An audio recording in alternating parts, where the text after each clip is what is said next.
Fala, doutores! Vamos começar mais um vídeo aqui e, por favor, ajuda de todo mundo para compartilhar, dar o like e não deixa de se inscrever e apertar no sininho para todas as notificações, vídeos novos, vocês terem acesso a todo o conteúdo que a gente está fazendo com muito carinho para vocês.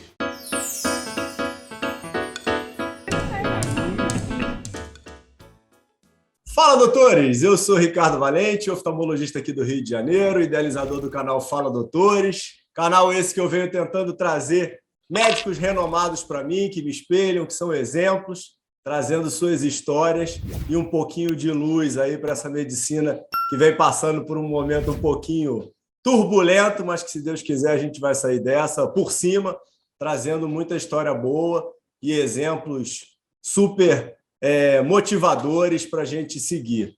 Hoje trouxe mais um mito da oftalmologia que eu tive a oportunidade de conhecer aí no mestrado que eu venho fazendo do CBEX, Dr. Evandro Tinoco Mesquita, um médico cardiologista, uma grande autoridade dentro da cardiologia brasileira e mundial, hoje presidente do CBEX no Rio de Janeiro, professor da Universidade Fluminense do Rio, ex-diretor do Procardio por um tempão, coordenador da Universidade do Coração. Isso daí, queria ouvir um pouquinho desse projeto, como é que anda isso, e, como eu falei, um ícone da medicina nacional e muito da medicina carioca, que a gente vem precisando disso.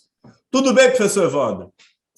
É uma honra e um privilégio poder estar falando com seus telespectadores, obviamente, a comunidade da internet, do Facebook, do LinkedIn, de todas as mídias sociais que você tem se posicionado de uma forma muito especial. Parabéns. Não, obrigado aí pelo tempo, obrigado pela oportunidade de dividir um pouquinho aí a tua história com a gente. Vou começar até de uma forma diferente hoje, professor, ao invés de um início um pouquinho já para a gente chaculejar um pouco as coisas e trazer um pouquinho da tua experiência, né? Hoje a gente vem trazendo dentro do mercado, né, uma busca muito grande pela saúde, né, pela ausência da doença, né? E isso, consequentemente, e se Deus quiser, gerando uma redução das internações e do tempo hospitalar. Como é que hoje, dentro de toda a experiência que o senhor passou dentro do Procardia, como grande gestor que o senhor como é que a gente vai conseguir manter esse modelo hospitalocêntrico sustentável? Qual é a visão que o senhor tem? Bem, não há dúvida que tem muita gente doente que precisa de hospital. Né? O hospital tem uma coisa diferente. Né? O hospital ele acumula, ao longo do tempo, né, um conjunto de capacidades técnicas, né, do seu corpo assistencial, enfermeira, médico, fisioterapeuta, fonoaudiólogo, nutricionista, odontólogo, né? Farmacêuticos e, obviamente, papel fundamental das enfermeiras. E, obviamente, sob a liderança médica, isso é uma coisa assim, muito única. Muita gente especializada.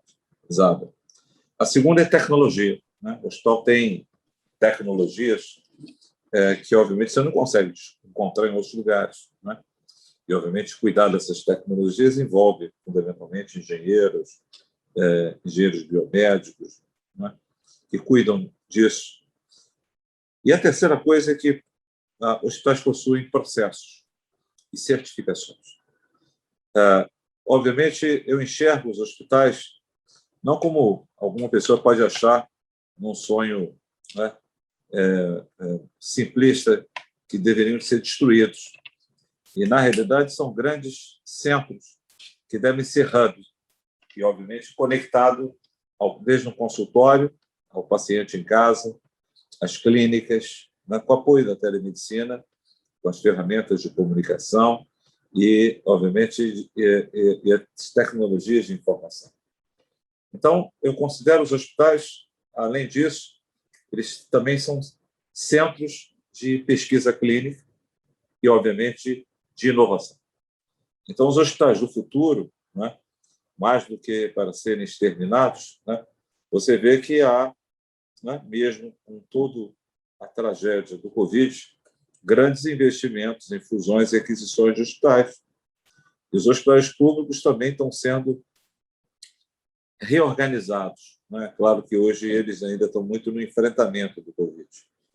Mas, com certeza, né, acredito que o Ministério da Saúde vai ter um papel fundamental de melhorar a governança, melhorar a infraestrutura, porque, na realidade, eles representam um patrimônio, né, público e privado, da excelência do Brasil. Os hospitais do Brasil têm pessoas, tecnologias, processos, e precisam estar conectados. Né? A gente precisa caminhar por uma interoperabilidade, o paciente ter um prontuário que fale com ele no SUS, fale com ele no setor privado e seja dele. E, obviamente, há um pouco, né, de uma visão simplista, né, que a medicina do estilo de vida vai salvar todo mundo. Não, pelo contrário, tudo isso são clusters, né, da medicina. A medicina tem vários tipos. Enquanto tem uma moda, né? Já teve ortomolecular, já teve medicina primária, mas, na realidade, todas elas têm o seu espaço. E temos milhões de pessoas que foram colocadas no grupo de risco, tá? Porque tinham obesidade, hipertensão, né? Tinham glaucoma, né? E tinham doenças cardiometabólicas que levam à doença do olho. Né? O olho é o espelho do coração. Né? Então, enquanto o rim é a Cinderela, o olho é o espelho do coração. Os vasos do olho dizem muito da saúde cardiovascular e cardiometabólica. E muitas pessoas no Brasil, talvez 2/3 da população que virou risco, tinham menos de 60 anos. Elas foram colocadas por quê? Por obesidade, hipertensão, diabetes, dislipidemia. É a gente acreditar que, né, essas pessoas elas vão evoluir por si só para doenças graves que vão precisar do hospital. Como é que a gente interrompe isso? Esse é o desafio, né, da pós-pandemia, de nós podermos enfrentarmos a epidemia cardiometabólica. Né? E, obviamente, esse desafio precisa de médico, precisa de medicina, precisa de cuidados multidisciplinares, precisa, obviamente, de letramento ou literacia em saúde, né, que faz com que as pessoas possam exercer escolhas mais saudáveis. E, obviamente, né, e não fique muitas das vezes num enfrentamento ideológico e negando a boa medicina e a boa ciência e, obviamente, aquilo que é a base da saúde embasada em evidência científica. E precisa de 2 pontos hoje que o senhor acaba trazendo muito para a gente, até dentro do mestrado, né? Grupo de WhatsApp, que é o tema de análise de dados e o do novo líder, né? Como é que hoje isso vem sendo importante nessa construção da nova medicina, né? Exatamente. A gente tem se dedicado um pouco a isso, né? A entender que tipo de liderança ela vai emergir, né? E foi acelerada pelo psicovírus e o biovírus. Os dois mostraram que nós temos uma necessidade de mudar a saúde e, obviamente, torná-la com menos desperdício, mais embasadas em evidências científicas, em protocolos e metodologias ágeis, e cuidando das pessoas e da equipe de saúde. E a gente precisa de pessoas como você, né, que tem uma visão muito grande de servir ao paciente e servir a sua equipe. A sua equipe é encantada com que você se preocupa com ela, em termos de criar um ambiente seguro e, obviamente, estar atenta, né, às medidas sanitárias e, obviamente, de cuidar que forma que a saúde mental seja preservada das pessoas. A segunda é o líder que transforma, que gera transformação, que vê o que está acontecendo e fala assim, bem, como é que eu mudo a saúde da minha comunidade, da minha população de pacientes, do meu país e da América Latina. E a terceira coisa é como as tecnologias digitais elas poderão ajudar como ferramentas de aproximar o paciente, o cuidado, os profissionais e, obviamente, fazer que a gente possa construir uma saúde digital. Isso é algo em construção. Não fomos salvos por nenhum algoritmo. Com certeza, Existem muitos aplicativos que vão para o cemitério, nada fizeram de diferente. O que salvou foi biotecnologia, vacina, justamente chegando às pessoas, não é? Ciência e, obviamente, algumas ferramentas baseadas em algoritmo e predição ajudaram no processo de cuidar, ajudaram no processo de, com metodologias ágeis, Lean, a tornar os ambientes de cuidado mais organizados e, obviamente, até a grande tecnologia dessa pandemia foi a telemedicina e a telesaúde, que tem oferecido cuidado em casa, não é? Seja uma segunda opinião por um processo oftálmico complexo, não é? Antigamente a gente tinha que ir para Houston para poder ter as doenças complexas do olho. Sim. Né? Assim foi com o Tostão, que foi um dos maiores craques que eu vi, e era médico, e é médico. Né? O Tostão ainda é um escritor, é um jornalista e, obviamente, um indivíduo, não é, que, quando teve problema oftalmo, diferente de hoje. Hoje a gente tem os melhores aqui no Brasil. Né? Belo Horizonte se tornou, né, o Rio, São Paulo, Brasília. O Brasil inteiro hoje tem a oftalmologia de ponta. Não é? E quando a gente precisa algo mais, na segunda opinião, o paciente não precisa se deslocar. A gente leva informações, muitas das vezes, muito precisas, não é? Com uma série de dispositivos que foram acelerados na pandemia. Então, eu vejo isso. Eu vejo essa oportunidade que líderes, né, que questionem vacas sagradas, né? Ou seja, então as capacidades adaptativas do líder é questionar o status quo, o que pode ser feito para melhorar o cuidado do paciente. O paciente é o nosso senhor e servo. Nós somos servos de cuidar das pessoas e tentar oferecer o melhor cuidado. Nem sempre a gente consegue, não é? Porque a medicina tem um nível de incerteza e a gente toma decisões para tentar diminuir essas incertezas e, obviamente, lançando mão de várias ferramentas, não é? E, obviamente, esse é um ponto assim, muito ímpar da nossa posição, da nossa profissão. Não é? A gente tem que estar cada vez mais suportado por tecnologia, dizendo sim à tecnologia, mas as tecnologias têm que ser validadas no ambiente da saúde. Infelizmente, a gente não pode ver uma Alexia chegando ao mercado e dizer que a oftalmologia está resolvida com um comando de voz e uma ferramenta tecnológica que vai dar uma prescrição para as pessoas. Mas sim que a gente vai ter facilidade de poder ter acesso à informação e, obviamente, poder cuidar das pessoas de uma maneira mais atualizada.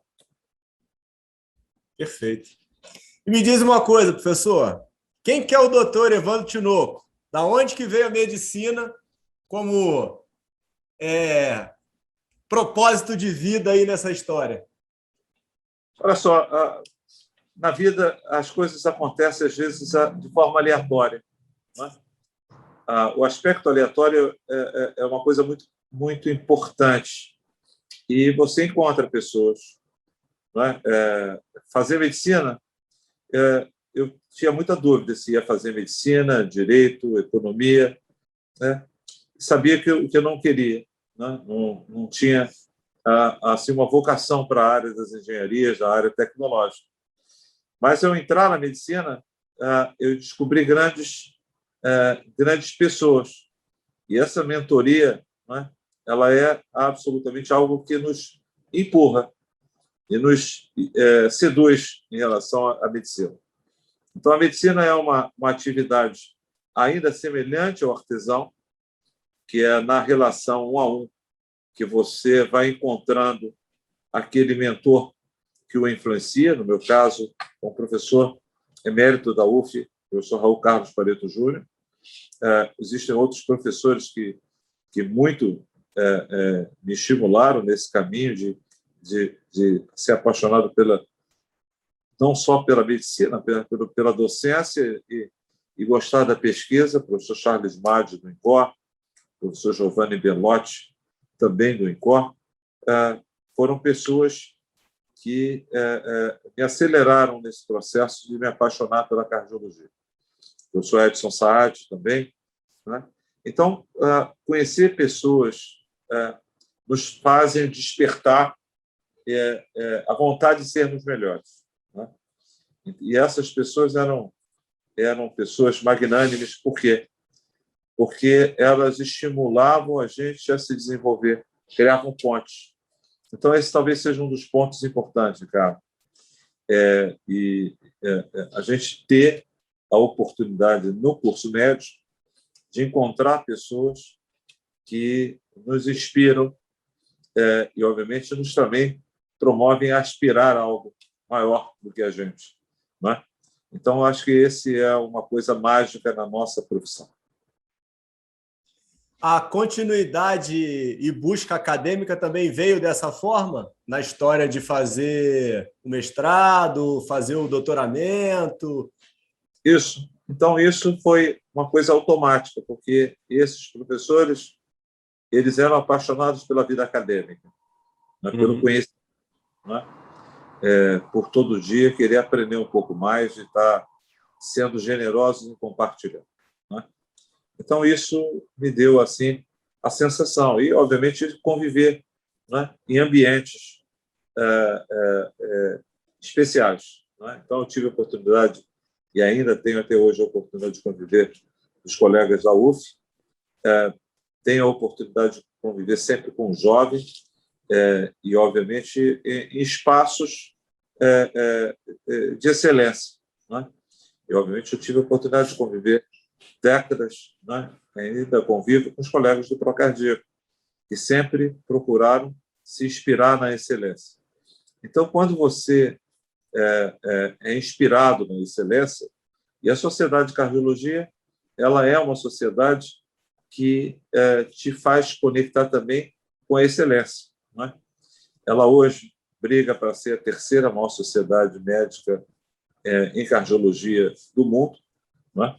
Ela, obviamente, ela tem muita representatividade, até porque as doenças do coração é que mais matam no Brasil, na América Latina e no mundo, né? E vai continuar assim até 2030, com certeza. Talvez no final desse século ela seja uma doença que vai para o aposento, assim como foi a polio, né? A gente possa, com vacinas, obviamente, com edição gênica, curar as doenças cardiovasculares e cardiometabólicas, além com intervenções do estilo de vida. Mas eu acredito muito mais no poder da biotecnologia. Então, acho que a gente vai poder construir no futuro vacinas que nos protejam contra a doença cardiovascular e cardiometabólica, a despeito de, obviamente, as interferências do estilo de vida, que tem um papel fundamental. Mas, então, acho que nesse caminhar, né, é justamente isso, né? Ambiente, pessoas e, obviamente, nível de sarrafo elevado, né? É como os Jogos Olímpicos. Se você tem pares que te desafiam e, obviamente, vão aumentando o sarrafo, você se vê estimulado. O grande problema do médico é justamente o consultório. Se você está preso num consultório, qualquer profissional de saúde, muitas das vezes você é aprisionado por uma mente enganosa. E você corre o risco de você achar que você é o melhor e começar a inventar formas personalizadas de tentar criar alguma coisa sem um embasamento científico sólido, sem estar exposto à crítica dos pares, sem estar, obviamente, sendo tensionado para você se comprometer com a ciência. Então, a medicina ela é, obviamente, um conglomerado, né, de conhecimentos científicos que partem de várias áreas e, obviamente, uma base do conhecimento humanístico, né? Mas nosso core é um core científico, né? E quando a gente fica isolado, muitas das vezes, essa mente que nos engana e fala com a gente, ela muitas das vezes nos empurra por uma visão narcísica, que a gente é o máximo principalmente se as pessoas começam, né, a achar isso mesmo e a gente reforçar isso sem, obviamente, você estar no ambiente dos pares, né? Os pares te desafiando e trazendo novos desafios, questionando. E isso, acho que o ambiente é fundamental. Seja um ambiente assistencial, e trabalhar em locais que são centros acadêmicos não universitários, ou centros acadêmicos, que vão gerando em você essa transformação. Então, obviamente, ao conviver, obviamente, num ambiente que é saúde privada e pública, né, tem, né, seja, né, você interagindo com colegas, né, que vêm do Einstein, do CIRI, do HCO, da UFRJ, da Unirio, da UERJ, ou interagindo com centros privados, como o DASA, como o HG, como o Mater Dei, o Mãe de Deus, no ambiente que foi a ANAP, a Associação Nacional dos Hospitais Privados, eu tive a oportunidade muito grande e única de conviver ao longo de quase 2 décadas com os melhores. E aí a gente vê o quanto a gente, muitas das vezes, se acha que é ótimo sem ser bom. E aí a gente vê o quanto a gente tem que melhorar. E as acreditações e as interações nos empurram para que a gente possa estar interagindo, aprimorando e aprendendo. Não, maravilhoso. Eu estou pensando aqui, esse relato aí que você acabou de dar dá aqui para a gente fazer umas 5 dessa daí com muito conteúdo, né? E aí, pegando um gancho do inicialmente que começou a colocar, eu estava pensando na minha avó. Estou com uma avó com 97 anos, com uma insuficiência cardíaca congestiva inoperável, né? Até por causa da idade. E só está colocando essa esperança da questão do tratamento gênico e possibilidade, né? Porque, por outro lado, a gente vem tendo esse problema do aumento da expectativa de vida, né? E impressionante como as doenças cardiológicas vêm ocupando, a insuficiência cardíaca vem ocupando um espaço aí quase que universal em grande parte dos pacientes de final de vida, né? E essa esperança aí de um tratamento gênico é fenomenal, né, para o futuro, né? Na realidade, quando a gente fala uma mulher de 96 anos com problema do coração, a gente sempre pensa em 3 coisas. Um problema na válvula aórtica, um problema na válvula mitral, que a gente cura hoje, ou um problema de amiloidose. E, às vezes, tem as 3 coisas no mesmo paciente. Se a cognição é boa, se ela tem vontade de viver, não tem nenhuma comorbidade, tudo está em cima da mesa. Então, há uma década atrás, a gente dava para essas pessoas uma oportunidade, cuidado paliativo. Hoje, a gente dá cuidado médico de alta qualidade.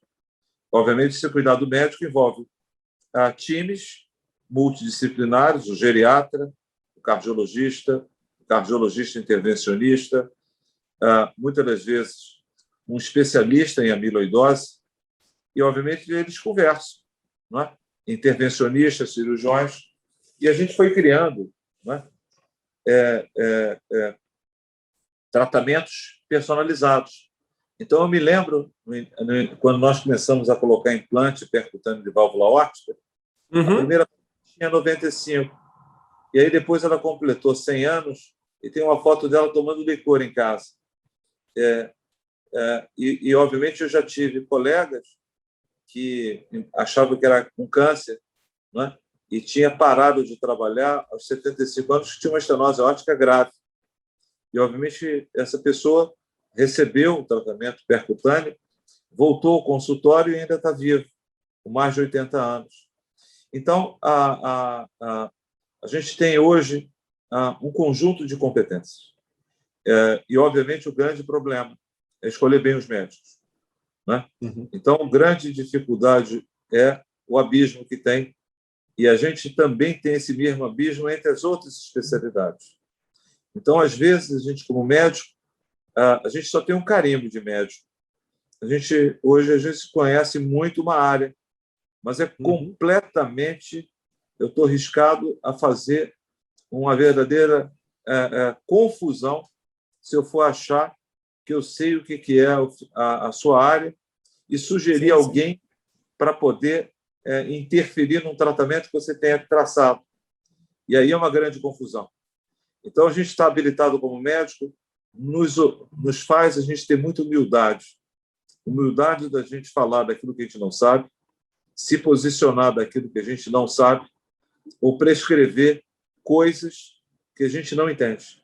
Não é? E essa pandemia ela tem nos trazido essa reflexão, a importância da gente ter humildade, embora tenha estudado epidemiologia, virologia, não é?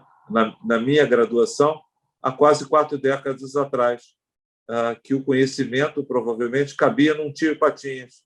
Não é? E, obviamente, hoje são livros e livros e livros, provavelmente sobre a proteína spike do coronavírus, que foi construído, esse conhecimento provavelmente acelerado em 2 anos.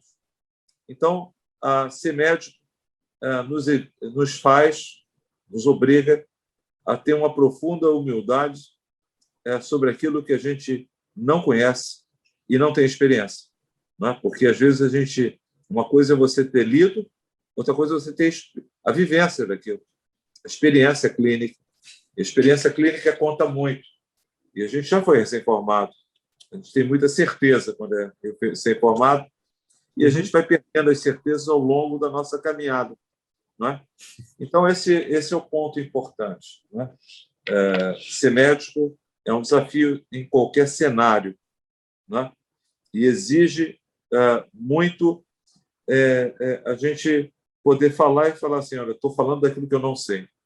Aquilo que eu não sei, obviamente, a gente coloca num parking lot, estaciona, busca conhecimento de outros e, obviamente, vai entender o que as pessoas estão falando, o que elas estão dizendo. E a gente tem que ter muito cuidado para a gente se posicionar de uma maneira, às vezes, dizendo, olha, eu não tenho condição de fazer um posicionamento muito claro em relação a isso. Que, às vezes, pode fazer sentido, mas não funcionar. Não é? Muitas coisas em medicina fazem sentido e, às vezes, não funcionam. Não é? Eu já vi várias vitaminas irem para o cemitério na cardiologia. Não tem uma que não esteja no fundo do oceano. Vitamina C, com Linus Pauling, vitamina D, vitamina A, vitamina E, vitamina B. Ou seja, nós temos um alfabeto de coisas que têm sentido sobre mecanismos, mas, quando testado cientificamente, aumentaram a mortalidade em cardiologia. Então, em cardiologia, quando a gente vai prescrever alguma vitamina, obviamente, frente a uma hipovitaminose e, obviamente, frente a um cenário que a gente busca evidência. Não é? Então, a medicina ela nos ensina isso, a ter humildade de não fazer, humildade, às vezes, de a gente não se posicionar sobre aquilo que a gente não sabe e não tem experiência, porque isso pode levar a uma confusão na vida do leigo, né?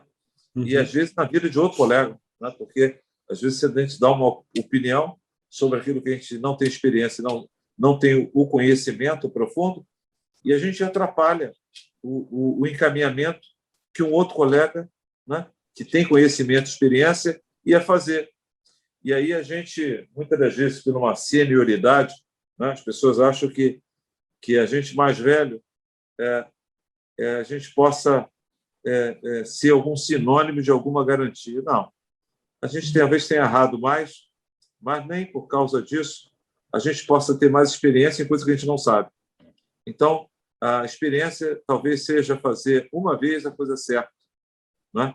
Isso trouxe a você uma experiência. Fazer 1000 vezes a coisa errada não tem experiência nenhuma. Né? Ou, na realidade, a experiência do fazer errado.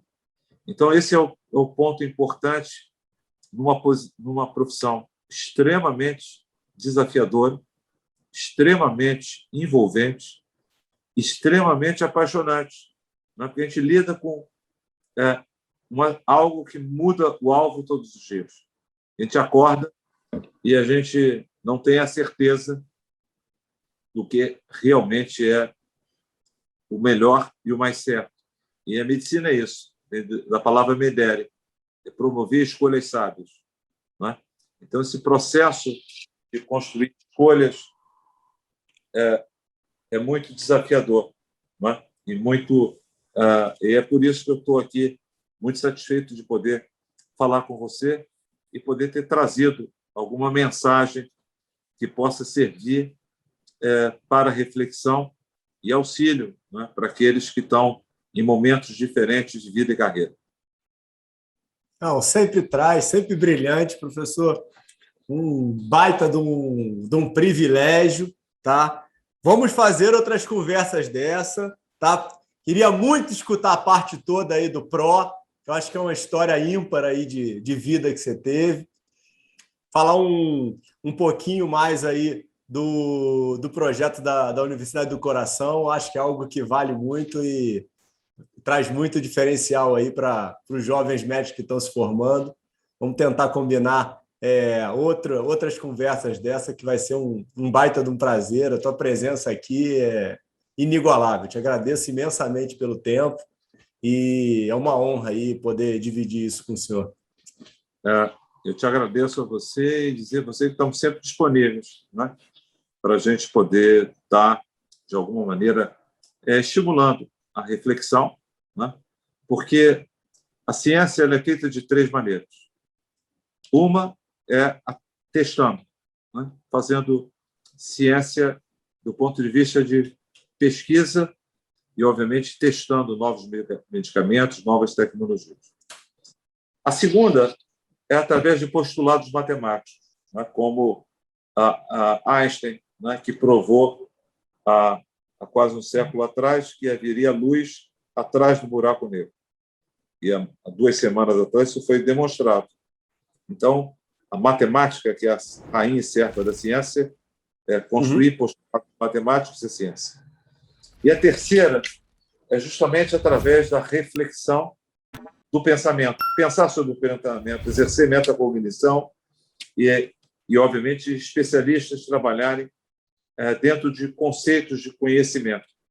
E trabalhar, como, por exemplo, a gente vem trabalhando, né, aí com a Unialfa CBEC sobre discutir o papel da liderança em saúde. E o que o conceito de liderança digital e lideranças em tripla camada podem ser úteis para a geração como a sua, poder criar uma saúde accountable, né? Que possa ser affordable, ou seja, capaz de caber no bolso do usuário, com menos desperdício e que possa levar a melhor desfecho. Né? E que, obviamente, a gente possa entender a mente do líder e a mente do paciente. Né? Então, a gente vê hoje o quanto que discutir sobre vacina envolve empatia, envolve letramento, envolve a capacidade da gente, mais do que obrigar as pessoas, mas discutir os benefícios e entender por que o comportamento de risco. Porque algumas pessoas dirigem sem cinto de segurança, outros fazem sexo inseguro. E, obviamente, existem perfis mentais e, obviamente, o processo que a educação na saúde tanto tem que evoluir no Brasil e no mundo, para que a gente possa levar a literacia, autocuidado, de forma a gerar uma qualidade na saúde das pessoas, e isso é feito por líderes de enfermagem, líderes médicos, fisioterapeutas, gestores farmacêuticos, fonoaudiólogos, dentistas e oftalmologistas. Obrigado a você, foi uma honra e um privilégio estar aqui. Obrigado pelo convite. Um grande abraço, professor. Fica com Deus. Bom dia.